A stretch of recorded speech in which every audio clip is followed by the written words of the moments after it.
Hello and welcome to this new tutorial. I haven't done anything in a while, but here we are again with FL Studio and stuff to do. And the stuff we're doing today is programming chiptunes in FL Studio with a very efficient and simple technique that would allow you to be expressive in your chiptunes, because chiptunes are awesome. Before we bounce right into the tutorial, I'm going to talk about what we're trying to actually achieve with chiptunes, because to actually get a style, you got to know what you're doing first. And what we're doing with chiptunes is trying to emulate the sounds made by vintage computers such as the Commodore 64, ZX Spectrum, Atari ST, well, even old consoles like the NES and the SNES and stuff like that. Even though the later consoles had PCM audio and other stuff, but we're mostly aiming towards the Commodore 64, to be honest, because that's where most people kind of that's what most people think about when they hear chiptunes, which is the SID chip in the Commodore 64. And before we try to program anything with this kind of style, let's look at the Commodore 64 specifications here on Wikipedia. The Commodore 64 had 3 separately programmable independent audio oscillators, which each had sawtooth triangle pulse and noise oscillators. They had 1 filter that could be low pass, high pass, and band pass. They had attack, decay, sustain, release envelopes for each audio oscillator. There were ring modulators. You had oscillator synchronization and tons of other stuff. So you could even do noise, actually. So yeah, the SID chip was actually quite powerful. It wasn't a very simple chip. Other computers from that era, like the ZX Spectrum, had very simple sounds, just kind of PC speakers, mostly just square waves and stuff. Okay, so because the Commodore 64 only had 3 oscillators, people had to be very creative with how they actually made sounds. So what they often did was, to get chord-like sounds, they made very fast arpeggios of notes. So that's what most people imagine when they hear the word chiptune, is that kind of really fast arpeggio stuff. But what I also kind of think when I hear chiptunes is, they have a very interesting pulse width modulation sound. That's the chiptune sound to me. That's the Commodore 64 sound to me, is that awesome kind of wobbly, oscillating, pulse width modulating square wave thing. And, the arpeggios and stuff like that. So let's hear an example of something that I've done here in FL Studio. And once again, before I bounce right into the tutorial, we're only going to be using the basic things that come with FL Studio, no external plugins. We're trying to keep it very, very simple and get a decent sound. So let's hear something I've kind of programmed in here.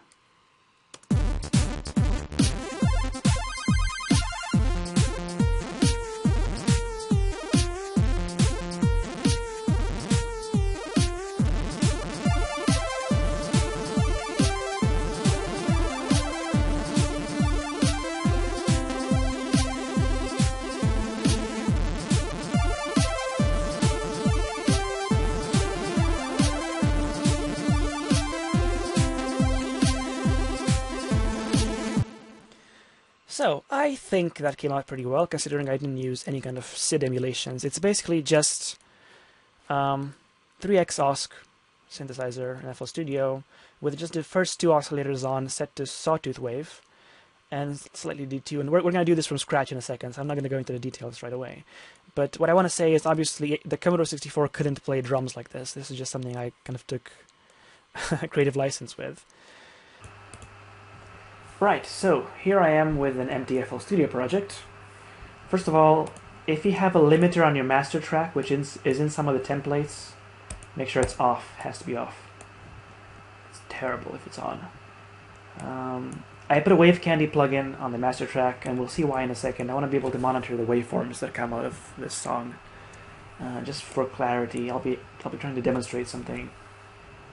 So yeah, I've added a 3x OSC channel here. Sounds like this, just sine waves. So I'm going to turn down the volume on the 3rd oscillator, set the 1st oscillator to sawtooth wave. I'm going to turn up the coarse tuning knob on the 2nd oscillator until it's at +0 semitones, so they're now in tune. And for the 2nd oscillator, I'm going to choose a custom waveform. So click on the question mark and navigate into your FL Studio folder, into Data, Patches, Packs, Shapes, HQ, And I'm going to select smooth inverted saw. This is a ramp wave. It's an inverted sawtooth wave. And this is what it looks like on the scope. Actually, that's a spectrum. Sorry, hold on. Oscilloscope. It looks like a square wave. So basically, two sawtooth waves, actually one sawtooth wave and one inverse sawtooth wave, basically make a square wave.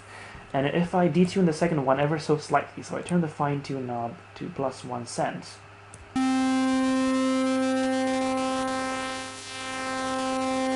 we have magically created pulse width modulation using two sawtooth waves without actually using any square waves.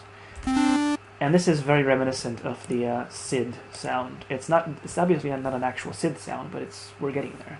I've go into the MISC tab, turn the mono button on, and set a slide of about 04.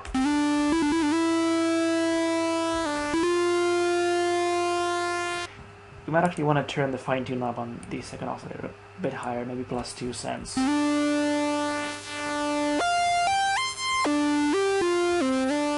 Right, next step is to add some effects to this. Now normally you would add maybe a bit crusher to this, so you can make it into an 8-bit waveform or lower the sample rate or something like that. I don't really do that, to be honest, in my chiptunes. I don't think it's necessary, because the chiptunes that are made today are styled after the Commodore 64, but we don't actually try to make something that sounds exactly like it. I think it sounds a bit more pristine if it's not 8-bit. But yeah, feel free to add a bit crusher if you want. You could even lower your sample rate manually, just lower the sample rate to like 22 or something. But yeah, I'm not going to do that. It's going to sound fine even without doing that. I'm going to add some delay to this. So add a delay 2 plugin. Turn the dry volume all the way up, turn the input volume up and down, turn the feedback down a bit, right click the time knob and sync it to 1 step. No, actually sync it to 2 steps.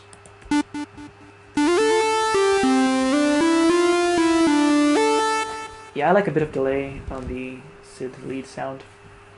I prefer it that way. Right, so now we have a decent sound. Let's try to make some music with this. And here's how I do it. Instead of using arpeggiators and all this stuff, or a riff machine and all these crazy tools that FL Studio gives you, I'm going to do it manually using hotkeys, and I'll show you why this is actually very efficient. So let's try to program some chords in here. I'm going to go for A minor, C major, G major, E minor, or something like that. Let's just see what sounds good. Oh yeah, first of all, click the snap to grid button and snap it to 1/4 step, so we can make very, very minute patterns. I'm gonna zoom in. So here we go, this is E minor. So I've made this little chunk of arpeggiated goodness here. Control B is now going to clone this. Oops. So now we have a larger chunk. I'm going to Control C, Control V, copy paste this and move it up a bit so I have an octave higher arpeggio. And I'm going to add a reverse arpeggio here. And once again, if you hold down Control and click and drag, you can select a bunch of notes. So I'm going to copy this as well.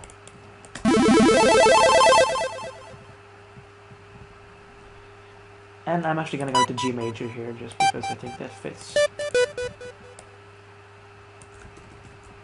So there's one bar of it, and we've added arpeggios without any arpeggiators, and it didn't take any time at all. I'm going to copy this whole thing. Yeah, I didn't stick to the chords, I promise, at all. I'm just coming up with them on the fly, to be honest.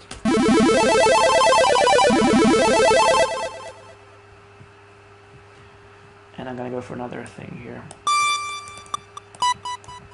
Yeah, I'm going to program this as an upwards going arpeggio now.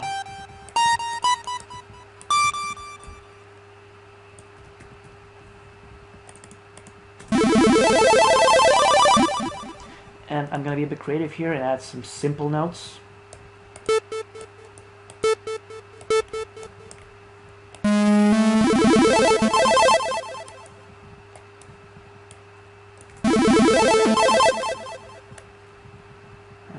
Let's go for some higher length notes here as well. See, this looks like it's very difficult to do, but it's really simple.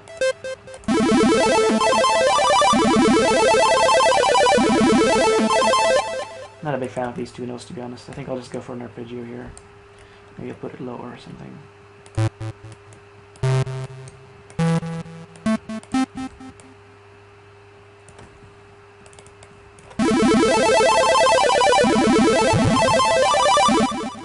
Sounds pretty cool. I'm gonna clone this pattern a couple of times. Actually, I'm gonna clone the whole pattern, so I'll make a new pattern out of this one. If you click here where it says pattern 1, I can just clone this. So now pattern 2 is filled with whatever was in pattern 1 before.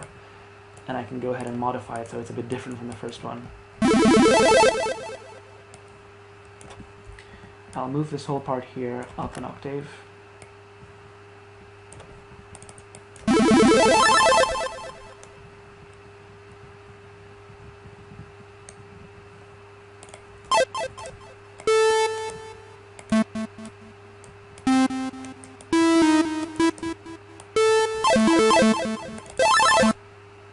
Whoops, I ran out of space there for a second. I have to restart the recording. But yeah, here's what I was doing.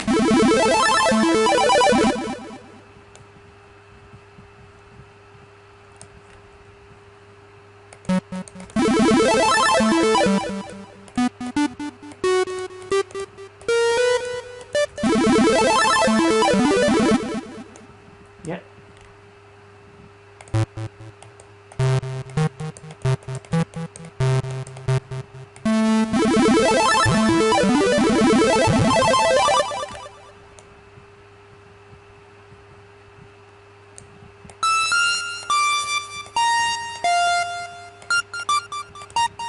Went into B flat major there for a bit.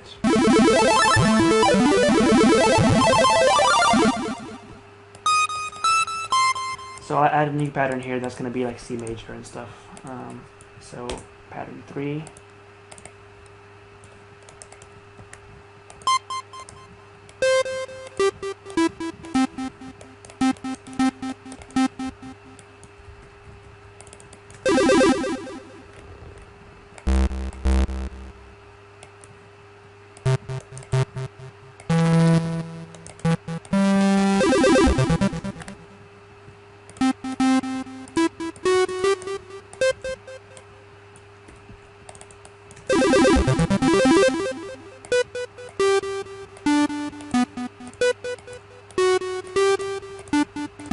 So yes, use hotkeys whenever you can. It makes everything way more efficient.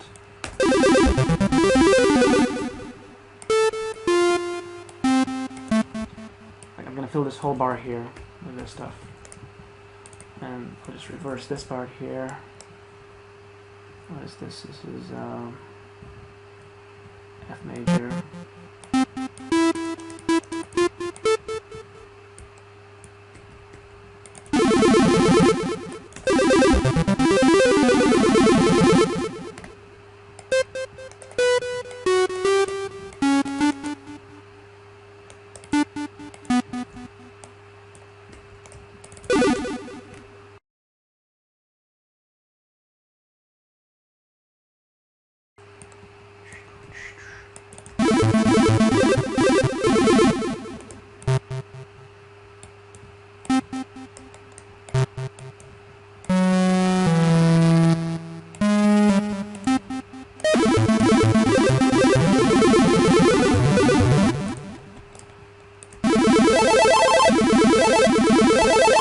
So there you have a couple of patterns of chiptune stuff.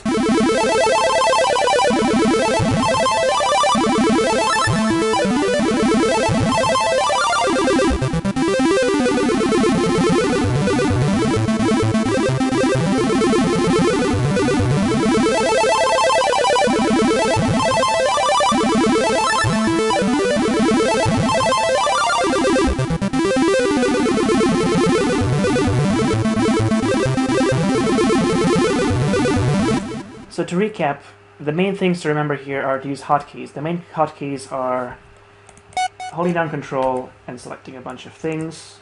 Control B, which actually clones the things you've selected and actually keeps them in time. So if you selected a whole bar, it's just going to clone a whole entire bar. making it a lot easier to repeat arpeggios and stuff like that.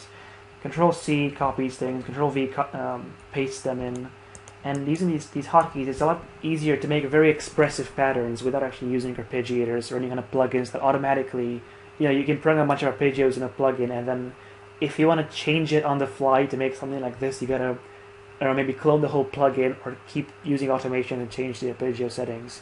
This is way more to the point, and it's way more hands-on, allowing you to do pretty much anything you want, really. It's kind of more like working on an actual Commodore 64, as opposed to working with a plugin. So yeah, that's a quick thing I just made with this technique. It's not really a song, it just kind of demonstrates the ideas. So yeah, that's kind of what I wanted to demonstrate here, which is getting used to using hotkeys to do this kind of stuff, as opposed to actually using arpeggiators and automated things. Right, so I hope you enjoyed that tutorial, and we'll make cool things with this. So enjoy, and thanks for watching.